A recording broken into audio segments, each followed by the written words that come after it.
रानातल्या कामांना वेग आलाय का ते पुढे सांगतेच.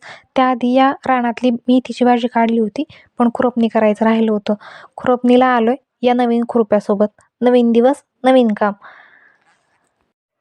काकडीचे वेल अशा पाटाच्या बाहेर यायला लागले आणि याला फुलंही दिसायला लागले. त्याआधी एखादी खुरपणी करून घ्यावी असं म्हटलं. या रानातली याची दुसरी आणि शेवटची खुरपणी असेल. काकडी यायला सुरुवात झाली की या काकडीचा रोजची रोज तोडा करावा लागतो. तोडा करून तो मार्केटला घेऊन जावा लागतो आणि त्यावेळी बरंच काम असतं.